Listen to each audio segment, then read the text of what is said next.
Good morning, everyone. Today we are going to talk about chapter number 1, The Living World in 11th class. जैसे कि मैंने आपको previous video में बताया था कि लिविंग वर्ल्ड का मतलब यहाँ पर ये है कि हम बायोलॉजी के अंदर मेनली किसके बारे में बात करेंगे, लिविंग ऑर्गेनिजम्स के बारे में बात करेंगे। हम कैसे नॉन लिविंग को लिविंग से डिफ्रेंशिएट करेंगे वो हमको पढ़ना है, और मैंने आपको प्रीवियस वीडियो में उसके बारे में थोड़ा इंट्रोडक्शन भी दिया था। आज हम उसको डिटेल में पढ़ेंगे। अब जो इसके कैरेक्टरिस्टिक्स फीचर्स हैं उनके बेस पर हम पता लगा सकते हैं कौन सा ऑर्गेनिजम्स लिविंग है और कौन सा नॉन लिविंग है। तो फर्स्ट आपने पढ़ा होगा ग्रोथ के बारे में।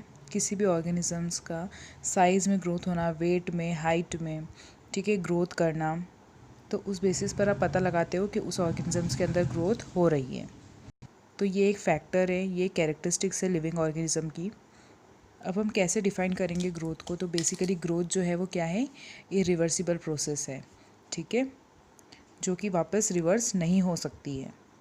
अब आपकी एनसीईआरटी के अंदर 2 लाइन में बात लिखी हुई है ग्रोथ के बारे में।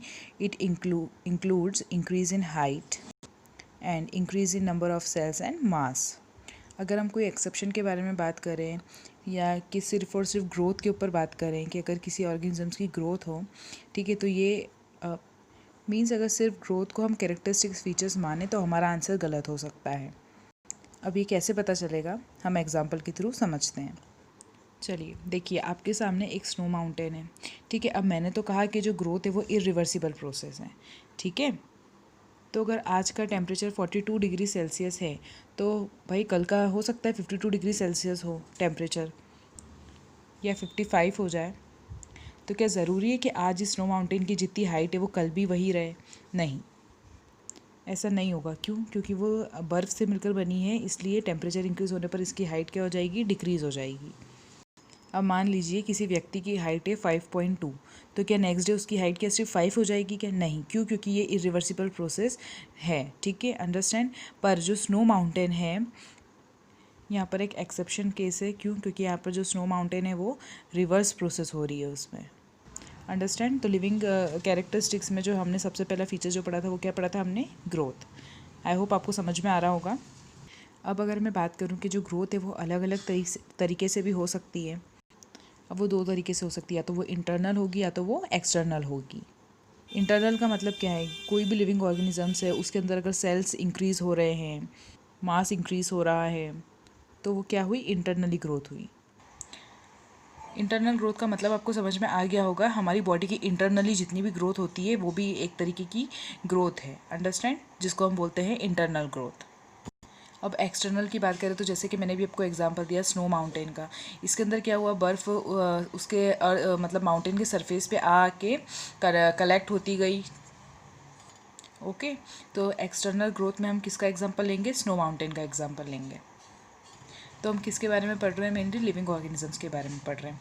तो हमारे सराउंडिंग में जितने लिविंग ऑर्गेनिजम्स प्रेजेंट है उनके कुछ ना कुछ कैरेक्टरिस्टिक्स होंगे, कुछ ना कुछ फीचर्स होंगे उनके अंदर। अब आपको इसके अंदर 2 वर्ड्स देखने को मिलेंगे, in vivo and in vitro. वैसे तो ये जो वर्ड्स हैं ये मेटाबॉलिक के रिलेटेड जितनी भी प्रोसेस होती है वहाँ पर देखने को मिलते हैं। मेटाबॉलिज्म में भी हम आगे डिटेल में पढ़ेंगे, जो कि मेनली आपकी केमिकल रिएक्शंस के बारे में है। वीवो का मतलब है इनसाइड और विट्रो का मतलब है आउटसाइड। तो अगर कोई भी रिएक्शन बॉडी के अंदर हो रहा है तो वो इन वीवो होगा, और वो बाहर हो रहा है तो वो इन विट्रो होगा। चलिए, अब नेक्स्ट है हमारा रिप्रोडक्शन। अब रिप्रोडक्शन को हम कैसे डिफाइन करेंगे? जनरली 9th-10th के अंदर हम रिप्रोडक्शन के बारे में पढ़ चुके होते हैं। बच्चे मेनली डिफाइन करने में, डेफिनेशन लिखने में गलती कर जाते हैं। Reproduction, it is a biological process of formation of a new organisms from existing organisms similar to itself. तो रिप्रोडक्शन एक बायोलॉजिकल प्रोसेस है और एक ऐसा प्रोसेस है जिसके अंदर न्यू फॉर्मेशन होता है। किसका? न्यू ऑर्गेनिजम्स का, जो कि अपने पेरेंट्स से सिमिलर होते हैं। तो ये एक बहुत वाइडली एक्सपेक्टेड डेफिनेशन है रिप्रोडक्शन की। तो हमने क्या पढ़ा रिप्रोडक्शन के बारे में? Reproduction, it is a biological process of formation of a new organisms from existing organisms similar to itself. Right, तो सबसे पहला फैक्टर हमने पढ़ा ग्रोथ, और सेकंड हम पढ़ रहे हैं रिप्रोडक्शन।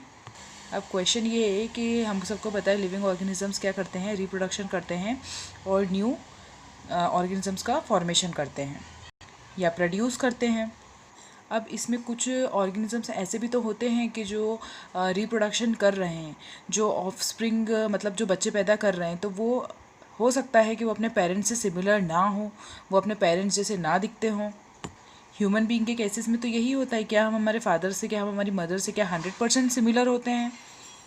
तो इसका मतलब ये हुआ कि जो ऑर्गेनिजम्स हैं वो दो तरीके से रिप्रोड्यूस कर सकते हैं। फर्स्ट है आपका एसेक्सुअल रिप्रोडक्शन और सेकंड है आपका sexual reproduction. So what is the difference? Basic difference क्या है इन दोनों में? जनरली जो वर्ड है ए, इसका मतलब होता है एब्सेंट, या बोल सकते हो विदाउट। अब यहाँ पर जो सेक्सुअल है इसके अंदर दो डिफरेंट अपोजिट इन्वॉल्व होते हैं, जबकि ए सेक्सुअल में ऐसा नहीं है, वो चीज़ एब्सेंट होती है। अब सेक्सुअल की अगर हम बात करें तो इसमें दो इंडिविजुअल प्रेजेंट होते हैं और वो दोनों ही क्या होंगे, अलग अलग सेक्स के होंगे। जबकि ए सेक्सुअल में क्या होगा, सिंगल पेरेंट इज इन्वॉल्व्ड। तो जो बेसिक डिफरेंस मैंने आपको बताया कि जो सेक्सुअल है उसके अंदर दो इंडिविजुअल्स होंगे और दोनों ही डिफरेंट सेक्स के होंगे। ए सेक्सुअल के अंदर सिंगल पेरेंट रहता है बस। सेक्सुअल में एक मेल होगा तो एक फीमेल होगा।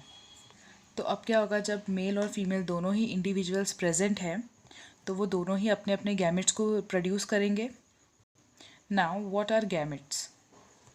जैसे कि हमने देखा है कि सेक्सुअल रिप्रोडक्शन के अंदर जो दो इंडिविजुअल्स है वो आगे जाके रिप्रोडक्शन करेंगे, तो जो वो रिप्रोड्यूसिंग स्ट्रक्चर है, जो यूनिट्स हैं, तो उस यूनिट को हम गैमेट कहते हैं।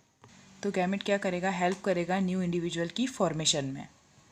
तो क्या होगा कि यहाँ पर जो हमारे मेल और फीमेल हैं वो दोनों ही अपने गैमेट्स को प्रोड्यूस करेंगे, या आप बोल सकते हो एक दूसरे के साथ फ्यूज़ करेंगे, जिसको हम बोलते हैं फर्टिलाइजेशन।